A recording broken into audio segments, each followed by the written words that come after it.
Bonjour les amis, hier soir j'ai fait une exception à mes principes, moi qui n'ai pas la télévision, j'ai réussi à me faire inviter pour regarder le débat entre Éric Zemmour et Daniel Cohn-Bendit sur l'Europe, débat animé fort bien par ailleurs par Pujadas.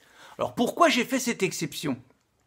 Tout simplement parce que pour moi, Éric Zemmour est le meilleur défenseur de la cause patriote, je reviendrai sur Cohn-Bendit, et quelque part c'est un vrai problème, c'est-à-dire que le meilleur défenseur devant les médias de notre cause n'est pas un homme politique, c'est un journaliste. C'est un journaliste qui est notre Trump, qui est notre Orban, qui est notre Salvini, et ça pose juste un petit problème. Et puis, d'autre part, je dois reconnaître que Cohn-Bendit est sans doute une des personnes que j'exècre le plus au monde. Et donc, bien évidemment, entre une personne que j'admire, il n'y en a pas beaucoup que j'admire et Zemmour en fait partie, et une personne que j'exècre, j'avais quand même envie de voir ça.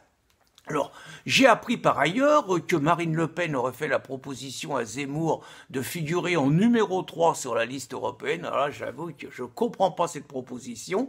Et heureusement que Zemmour l'a refusée, parce que qu'est-ce qu'il aurait été foutre à Bruxelles? La France a besoin du Zemmour qui défend nos idées, a besoin de la guerre des idées qu'il mène, et qu'il mène avec un brio. Lui proposer déjà numéro 1, ça aurait été une connerie, mais numéro 3, c'est même à la limite insultant. Donc, déjà là-dessus. Alors après, sur le débat, trois grands sujets pour moi, Union européenne, immigration, islam, mais d'abord une réflexion sur la tenue des hommes. Je n'ai jamais entendu Éric Zemmour, qu'on présente comme haineux, injurier quelqu'un. Je ne l'ai jamais entendu tutoyer quelqu'un sur un plateau. Il est vif, il est cinglant, il défend ses principes et ses idées jusqu'au bout, mais je trouve qu'il respecte toujours ses adversaires. Or, j'ai entendu hier, sans que cela choque personne, Cohn-Bendit se permettre de qualifier Zemmour d'ordure, ordure quand même, imaginez le contraire. Imaginez que Zemmour traite Cohn-Bendit d'ordure. Là, ça serait la une. Là, c'est normal, on traite Zemmour d'ordure. Pourquoi il le traite d'ordure?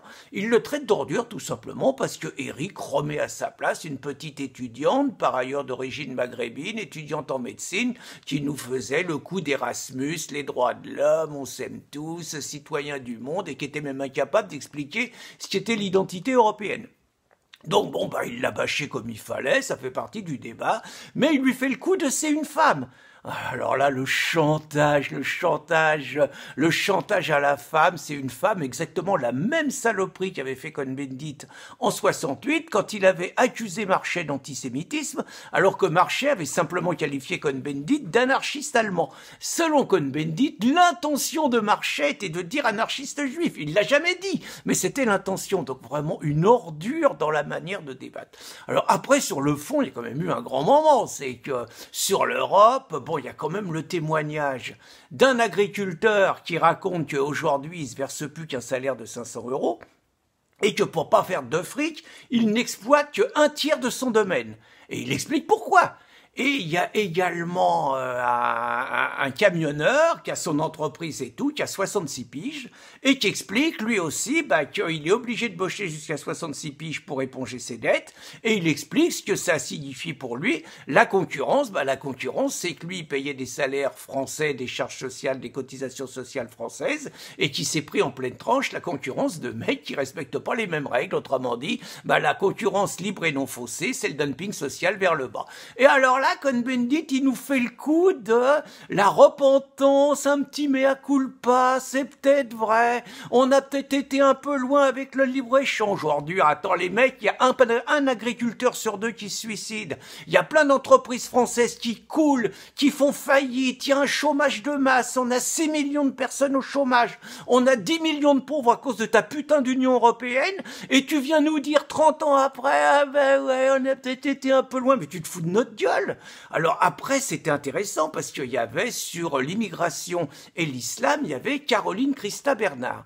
Alors, je vais faire un scoop, on la connaît. Allez les cafards, là, les mouchards, les journaleux, enquêtez, c'est peut-être une proche de Riposte laïque. Pujadas a invité une proche de Riposte laïque. Ouh, pas beau, allez, je vous mets 100 balles, là, allez-y les mecs, allez-y. À part ça, donc, Caroline, qui qui vivait à côté du Bataclan, qui au Bataclan a perdu nombre de ses amis, nombre de ses proches, qui était une bobo immigrationniste, qui était aussi dans Erasmus et tout ça, elle, ça y a changé sa vie. Elle a commencé à réfléchir, elle a commencé à se dire que l'immigration massive amenait l'islamisation massive de la France, que l'islamisation massive de la France, ça faisait des attentats, ça faisait un peu plus de... Elle a commencé à réfléchir que peut-être que islam et islamisme, il y avait peut-être pas autant de différence que ça. Et elle a interpellé Cohn-Bendit, évidemment, c'est vous nous promettez encore plus d'immigration, qu'est-ce que vous en pensez? Et là, il y a deux mondes, quoi. Bon, il y a Cohn-Bendit qui nous fait un prêche sur il faut les accueillir, il fuit la misère, faut être humain, faut être universaliste, faut être les droits de l'homme, enfin bon, en gros, et puis qui fait évidemment la leçon sur islamisme. En gros, les islamistes, ils ont rien compris au discours d'amour du prophète, alors que l'islam, c'est une religion de paix, d'amour, de tolérance. Il en a rencontré plein, il sait, il a jamais lu le Coran, mais il sait. Et puis, vous avez le discours de Zemmour qui, lui, est clair. L'immigration, il appelle ça des envahisseurs. Il explique que des gens qui envahissent, qui franchissent une frontière sans avoir été invités, ça s'appelle des envahisseurs. Et Zemmour, il explique islamisme.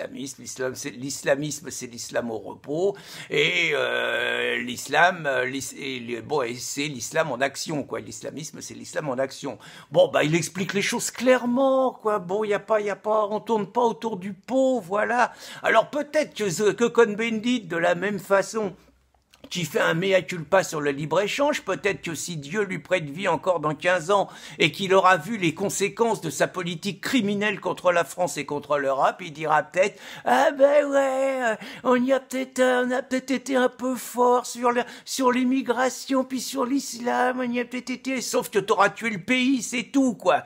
Alors, ce qui était intéressant, c'était en plus, alors après, ils ont fait, j'ai regardé, je vous avoue qu'un quart d'heure, ils ont fait une table ronde pour maintenant, ils appellent ça le débriefing. Donc, ils ont débriefé le débat. Alors là, il y en a deux extraordinaires.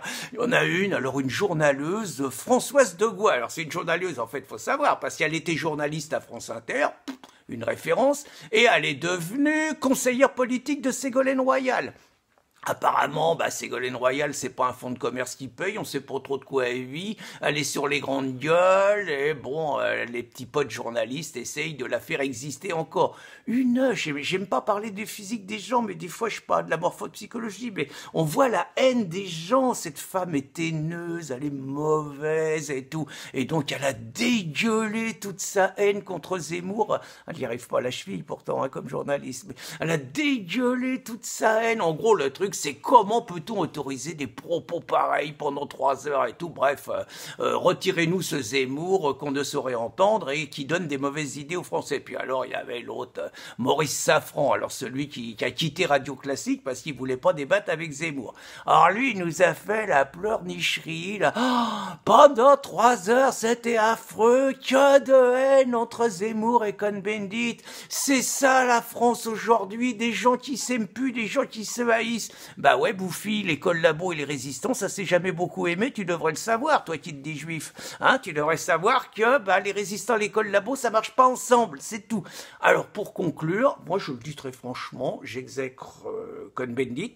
Pour moi, ce mec est responsable avec toute sa caste, de la destruction de la France, de la destruction d'un pays qui était formidable avant mai 68, de ce qui étaient nos valeurs, les valeurs de la famille qui cimentaient quand même une communauté et qui protégeaient justement les êtres humains les plus faibles, la destruction de l'autorité, CRS, SS, super, aujourd'hui nos flics ils se font taper sur la gueule, sauf par les gilets jaunes d'ailleurs, la destruction de l'école, la destruction de toute autorité, l'armée, tout, la destruction, je ne veux pas parler de la pédophilie, tout ça, du relativisme, la presse, inversion des rôles et tout, bref, pour moi ce mec est vraiment responsable. Alors évidemment, le grand remplacement, l'invasion, l'islamisation de la France, et très franchement, j'espère que ce mec, un jour et toute sa caste, subiront le procès de Nuremberg que les collabos et que les nazis ont subi en 1946. Voilà, c'était pour conclure cette soirée. Et c'est vrai que Cohn-Bendit traîné au tribunal, j'en rêve.